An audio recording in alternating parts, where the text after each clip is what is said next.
안녕하십니까, 유영서 목사입니다. 오늘 함께 나눌 말씀은 요한복음 17장 20절에서 23절까지 말씀입니다. 이 세상은 진리를 믿지 않습니다. 그리고 자신들이 원하는, 자신들이 만들어낸 신을 믿죠. 다시 말해서 그들이 만든 신은 언제나 인간의 목마름과 배고픔을 해결해주는 능력 있고 초월적인 그런 신을 원하는 것이죠. 그러나 그런 시선으로 성경을 들여다보는 사람들은 오늘도 성경 속에서 그런 자신만의 하나님, 자기가 만들어낸 하나님을 찾고 또 믿는 것이죠. 그러나 진리의 눈을 뜬 소수의 사람들이 그런 자들의 믿는 모습을 보면서 그것은 믿음이 아니다라고 외치면 그들의 말을 무시해 버리거나 너희는 참 유별나다라고 눈살을 찌푸리곤 하는 것이죠. 이 세상에서 먹고 사는 것보다 중요한 것은 없다라고 여기기 때문이고 대부분의 교회를 다닌다는 사람들조차 다 그렇게 믿고 따르기 때문에 다시 말하면 많은 사람들이 그렇게 믿기 때문에 그것이 진리인 줄 착각하는 것이죠. 넓은 길이죠. 네, 모두가 그 길로 가지만 거기에는 진리가 없습니다.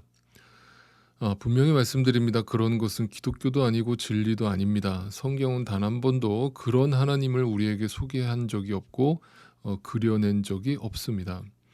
그런데 하나님의 은혜로 아주 소수의 사람들이긴 하지만 그 진리의 눈을 뜬 크리스찬들이 존재합니다. 하나님은 그들을 선택하셨고 그들을 세상에서 불러내셔서 다시 세상 속으로 파송하셨습니다. 그들은 진리를 믿지 않는 사람들과 섞여서 살아가는 것이죠. 그러나 아무리 그들과 섞여 산다고 해도 세상의 방식과 세상 사람들의 사고를 따라갈 수 없는 것입니다. 왜냐하면 그들 마음속에 진리가 있기 때문이고 말씀이 있기 때문입니다. 그래서 항상 교회의 교회다움, 크리스찬의 크리스찬다움은 그 말씀이 우리를 세상과 구별해 주는 것입니다. 그래서 우리가 지난주에 살펴보았던 15절 말씀에서 예수님은 우리를 세상에서 데려가기를 위해서 기도하지 않으셨고 오직 우리가 악에 빠지지 않도록 지켜달라고 기도했던 것이죠. 다시 말해서 예수님이 우리 믿는 신자들을 위해서 기도하는 내용은 한 가지밖에 없다는 사실입니다. 이 세상 사람들처럼 살지 않게 해달라는 것입니다. 우리의 믿음을 지켜달라고 기도하는 것이죠. 20절을 보겠습니다. 나는 이 사람들을 위해서만 비는 것이 아니고 이 사람들의 말을 듣고 나를 믿는 사람들을 위해서도 빕니다.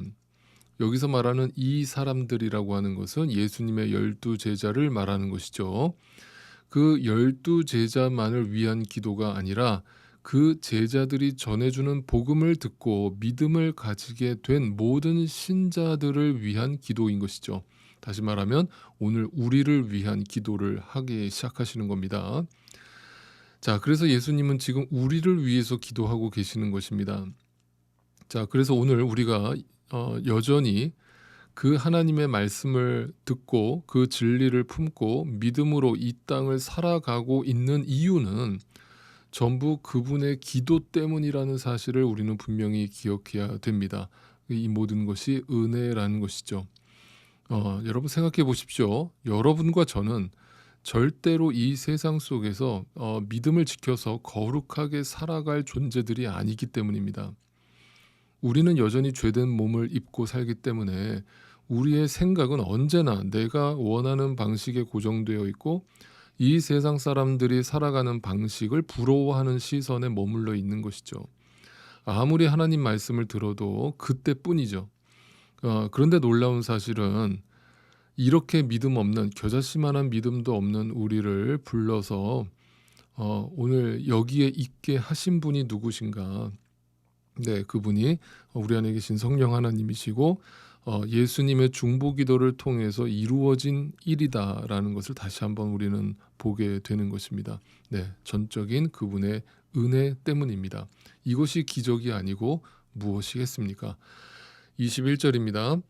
아버지께서 내 안에 계시고 내가 아버지 안에 있는 것과 같이 그들도 하나가 되어서 우리 안에 있게 하여 주십시오. 그래서 아버지께서 나를 보내셨다는 것을 세상이 믿게 하여 주십시오. 계속해서 예수님은 하나됨을 위해서 기도하시는데 그것은 어떤 마음이 맞아서 하나 되었다는 뜻이 아니죠. 예수 그리스도로 말미암아 단절되었던 하나님과 우리 사이의 관계가 하나 되었음을 의미합니다. 그리고 그 하나됨으로 신자와 신자가 교회로서 하나됨을 하나 되게 해달라고 기도하고 계시는 것입니다. 그것은 오직 십자가의 사랑과 용서와 희생을 통해서만 가능한 일인 것이죠. 그리고 23절이 이렇게 기도가 이어집니다. 내가 그들 안에 있고 아버지께서 내 안에 계신 것은 그들이 완전히 하나가 되게 하려는 것입니다. 그것은 또 아버지께서 나를 보내셨다는 것과 아버지께서 나를 사랑하신 것과 같이 그들도 사랑하셨다는 것을 세상이 알게 하려는 것입니다. 이 구절 속에서 우리가 가장 먼저 발견해야 될 중요한 단어는 바로 되게 하려는 것, 알게 하려는 것이라는 단어입니다. 한마디로 되어지다라는 그 단어의 의미를 우리한테 다시 한번 상기시켜 주는 것이죠. 여러분, 되어진다는 것의 의미는 무엇이겠습니까? 우리가 되고 싶다고 되는 게 아니라는 뜻이죠. 우리는 절대로 하나님과 하나가 될 수 없는 존재이고 예수와 하나가 될 수 없는 존재들입니다. 우리는 언제나 이 세상을 쫓아 살기를 원하고 하나님의 때를 기다리지 못하고 적당히 이 세상과 하나님 사이에서 양다리 걸치고 믿는 척하기를 원하는 존재들입니다. 그런데 예수님이 우리의 삶에 말씀으로 믿음으로 들어오셔서 사랑으로서 무언가를 이루셨다는 말이에요. 다시 말하면 되게 해주셨다는 거예요. 알게 해주셨다는 겁니다. 그분이 이루신 일입니다. 그러면 우리가 할 일이라고는 그저 그가 이루신 일에 대한 감사와 찬양밖에 없다는 거예요. 그리고 그가 나를 통해서 누군가에게 그 사랑을 전하라 하실 때 신생아처럼 힘을 쫙 빼고 주님 앞에 온전히 도구로서 쓰임받고 무익한 종으로서 주님의 명령 받은 대로 한 것뿐입니다 하고 십자가 뒤로 완전히 사라지면 되는 거예요. 그게 우리 믿는 신자들이 할 일이에요. 그런데 오늘날 기독교는 뭔가 잘못돼도 한참 잘못된 거예요. 다 자기가 했대요. 다 자기가 하려고 해요. 그리고 여전히 내 문제 좀 해결해 달래요. 내 병 안 고쳐주면 확 안 믿어버릴 거래요. 여러분, 이런 기독교는 없습니다. 내가 죽지 않고 살아서 그 복음을 받아들이고 믿고 그 사랑을 알 방법은 없습니다. 그러니까 여러분, 오늘도 여러분 삶에 온갖 여러 가지 해결되지 않은 문제들이 산처럼 쌓여 있다고 할지라도 어차피 지나가면 다 잊혀질 거, 잠시 있다가 다 사라져 버릴 것에 집착하지 마시고요. 여러분 안에 예수 그리스도께서 이미 이루신 일에 대해서 감격하시고요. 감사하시고요. 그리고 오늘도 힘을 빼시고요. 그 주님의 사랑을 알아서 이 세상이 여러분 주변에 있는 가족과 이웃이 그 사랑을 알게 하시는 일에 쓰임받게 되기를 기도하시라고요. 그것이 믿음인 것입니다.